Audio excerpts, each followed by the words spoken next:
used to be homeless, but I'm not anymore. I became homeless.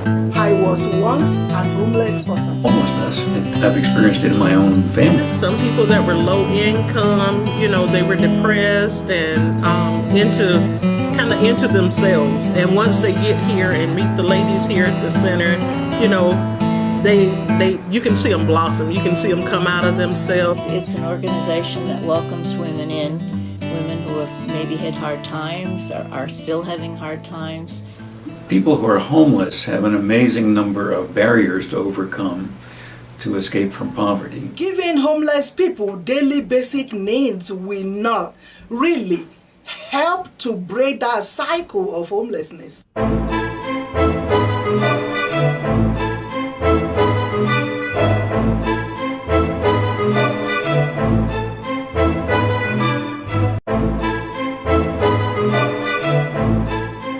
While programs that provide food and temporary housing and so forth are quite important, what it really takes to escape from poverty is the kind of year-long mentoring that is provided at Tenderlove Community Center. I don't give people money, but I'll show you how to make money.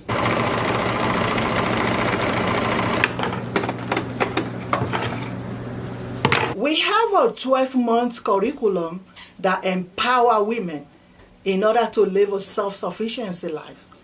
We use sewing, fashion designing as our platform. I met someone at the Senior Citizen Place, and they introduced me to this place, and Miss Debbie, which I was excited to meet her because I told her I did not want to sew. I love to cook and bake. But I ended up sewing, and I'm enjoying what I'm doing. The people here are real friendly.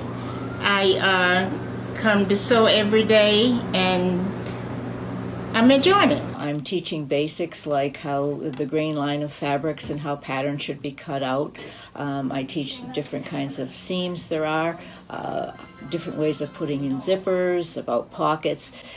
As they grow in their knowledge, hopefully giving them tools so that if they want to make their own clothes with or without patterns, they'll have an idea. They'll have some tools to use as different ways they can construct a garment. Alterations with hems alone, they can learn that in a day, and they can start making money for themselves. To me, just having a skill that they can use their whole lives is very important. They're a group of wonderful, wonderful ladies that I meet.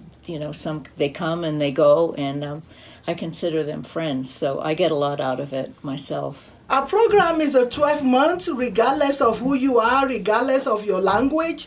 We want to empower you and make sure you live a self-sufficiency life, because it is not the best to see anybody carrying signs begging for money under the bridge. We break the cycle completely by showing them how to make money and live their better lives. When I visit other countries, people are astounded that a country so wealthy as the United States would allow people to live on the street, to have no place to live, and it's just wrong. So while I'm interested in advocacy and trying to get that changed at a policy level, I also am a person that really enjoys one-to-one making a difference with individuals as well. And I think that's a really moving thing about Tenderlove. I happen to teach the sewing, but there are other things going on with Tenderlove. They're starting to learn about culinary arts. They bring in people from the banks to help them learn how to save money or use a checking account. So they're giving life skills to these ladies that they probably would not have had access to prior. We currently have adult caregiving. We have Tenderlove here today. They came to do a tour of our facility. Tenderlove is a place where you can go and get educated, to do different things, to get back out into the community as an employee or an entrepreneur. I was blessed by meeting the owner of Tenderlove, Sister Debbie, about 5 years ago, if not more. She has been a blessing in my life ever since then. She is very giving, very loving. She outreaches to every woman that needs assistance or just help. Right now, we are in the process of trying to partner up in one way or another to get these ladies in a working environment. We also have a GED preparatory classes. Majority of my ladies did not have a GED and they need help. And we also have a culinary arts. Of course, we realize not everybody want to do sewing or not everybody can use sewing machine. So we're working so hard to meet this individual, to meet them where they are and figure out what they need so that we can solve their problem individually. They don't all need the same thing, but each and every person that we've worked with, they need something. And that is why we are here to help them. In Tenderlove, I learned how to pick up my self-esteem and be able to do things that I never thought I could do. I also met a lot of people that helped me throughout my journey.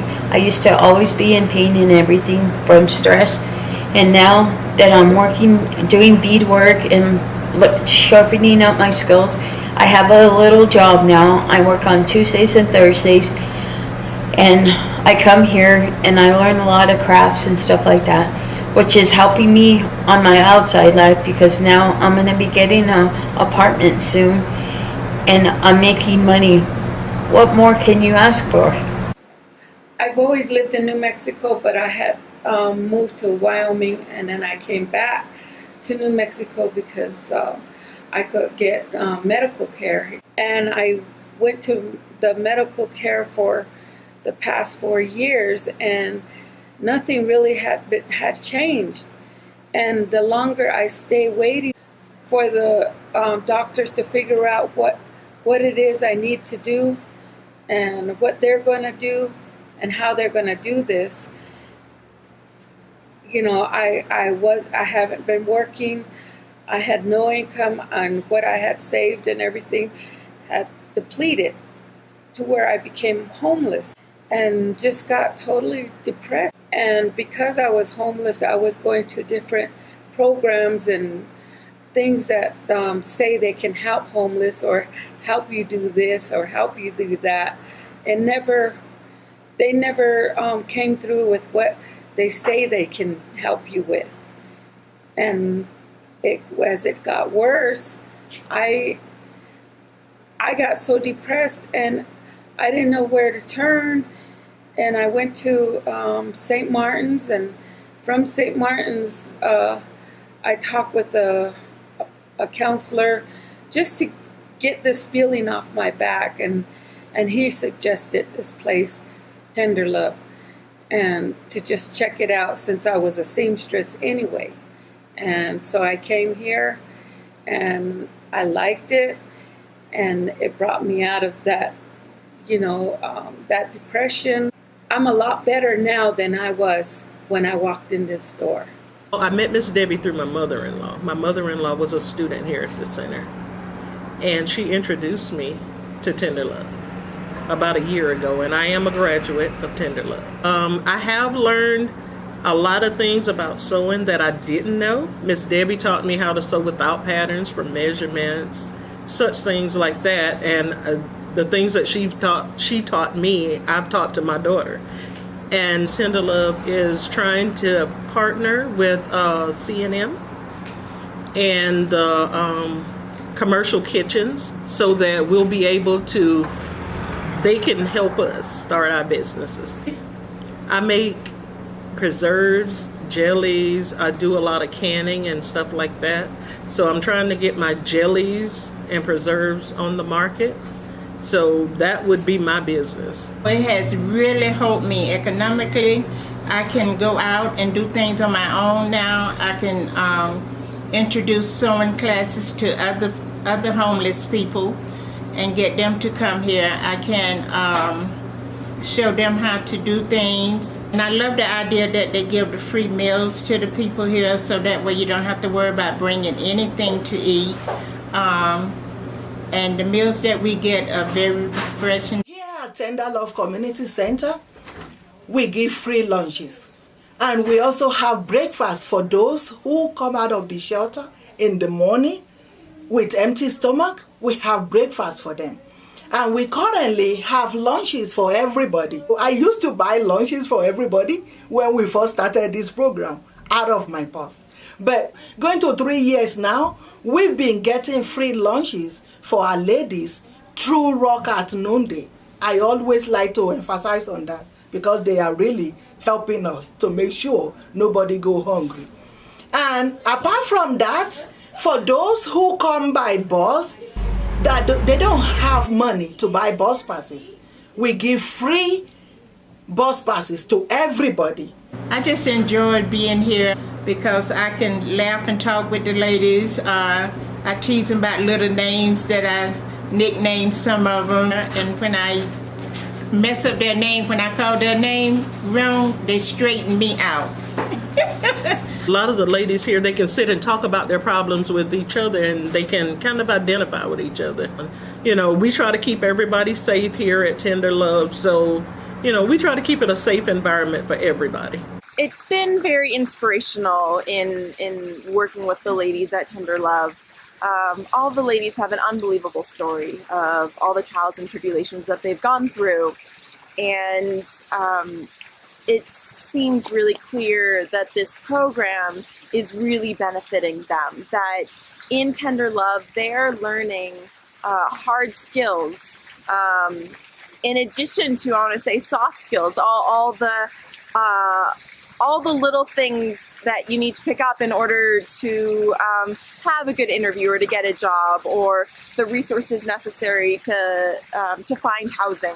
One of the ways in which Tenderlove differs so drastically from other homeless programs, shelters, resources, is that it's giving the ladies not only a place to stay during the day, but it's giving them marketable skills that they can then use to better their life. Whereas the vast majority of homeless resources that are out there center around giving homeless individuals resources, but not necessarily teaching them anything that they can use to then to make a livelihood out of. We started something during our first graduation. I was so excited, and we said, okay, what can we give to surprise them? So during the graduation, we gave, of course, we will give all of them the completion certificates. And also for those who like to do sewing, we give them brand new sewing machines. Thank you to some of the community members that help us to make that happen. And it's like we got addicted to do that, because each year now we've been giving brand new sewing machines on the graduation day, so that they have the skills, and here is the tool, and they will be ready to make money without begging. As I said before, I'm into culinary, I'm into cooking. I come up with my own food products. Right now I'm working with a gluten-free product that we're trying to get in the stores. And that's what I intend to do after I do leave here. Start my own business, find companies to co-pack for me, because I want to get my product nationwide in the grocery stores. After the graduation, they have 3 options. Option number 1, if they want to have their own business, we will help them with business plan, help them with every necessary things, including licensing.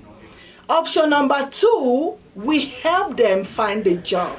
One of the graduates actually got a full-time job in less than 2 weeks. Option number 3, we have a small business in conjunction with the CNM Law Schools 3 years ago. We established Sew for Real for our graduates. So after graduation, if they want to work in that, is a co-op. They work together to make money together.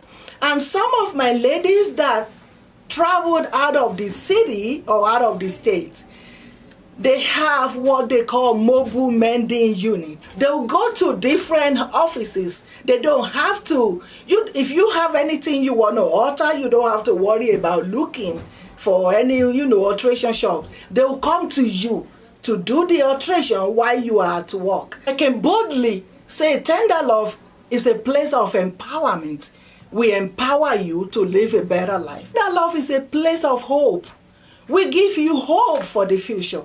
So that is why I say I can qualify Tenderlove as a solution center. Debbie has a passion to make this work. She's real strong-willed. She's eager to work.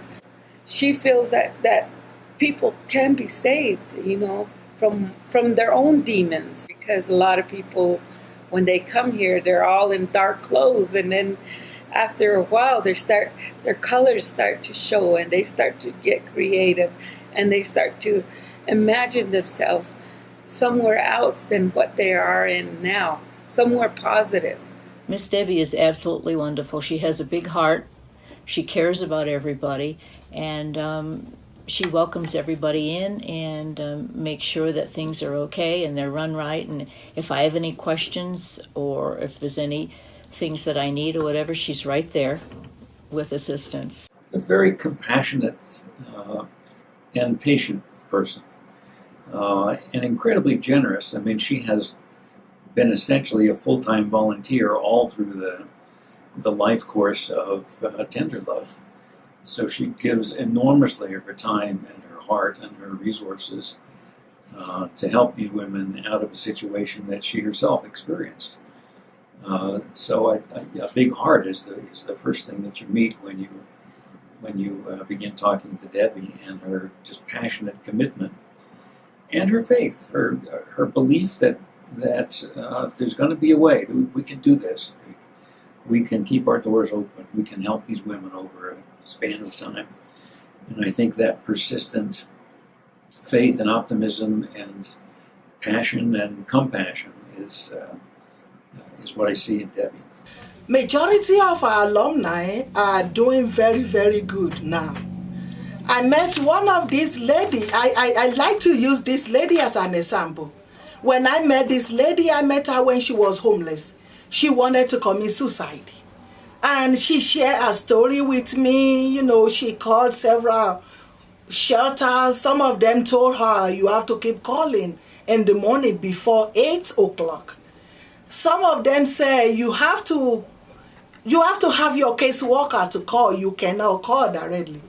And when she was able to get a caseworker, after 6 months on a waiting list, she finally got a caseworker. And when she called back, they told her, you do not have the addiction to qualify you to be in our program. We don't need anybody to be addicted to anything before we can help them. And this lady now, she's housed, she has a full-time job, and she's living a better life. Debbie is just an unbelievable force of nature, and she's somebody that I want to learn from, how she makes things happen and how she's making change in this world. One of our Tenderlove alumni is actually on our board. She is the vice president of Tenderlove Community Center Board of Directors. So we have different examples that we can show from being, from being on the street to become a leader in the community. And either you want to start your business, we partner with Nusenda Credit Union and BBVA Compass Bank. They are in charge of the financial literacy trainings. We have series of classes, they'll come, and just to make sure we get them ready. If you want to have your business, we are here for you. We also partner with Southwest Women Law Center. They are in charge of the legal aspect of having a business. You want to make sure you know when to file your taxes so you don't get in trouble. So we kind of cover all this and make sure nobody beg for money. That is our goal. In the next 2 to 3 years, I want to make sure everybody that comes through Tenderlove program will not be able to actually remember their past, because I believe in the future. I don't want anybody to dwell in the past, because I know we can together make the future look bright. So not only do I see the program being really effective, the other thing is that I'm just continually amazed at Debbie's ability to work within the resources that she has, as well as to bring in further resources. I see her as a woman of change and a woman of action, and someone that gets things done and makes things happen. So it's an organization that one in which I expect to look back in another 5 years and just be absolutely blown away at the size of the organization and the size of the building and that they're working in, and the size of the women that they're able to serve. I have no doubt that she's going to continue to grow the program exponentially. In the next 2 or 3 years, I want to make sure we have a bigger facility and we can accommodate more people. That means we can solve more problems. And in the next 2 to 3 years, I want us to have different other life skills. We have a lot of computers. We don't just want to train them how to write resume. We want to train them how to use computer, how to build websites, how to troubleshoot and repair computer. That is what we want to do. And we cannot do this by ourselves. I mean, I can't do this all by myself. I need help.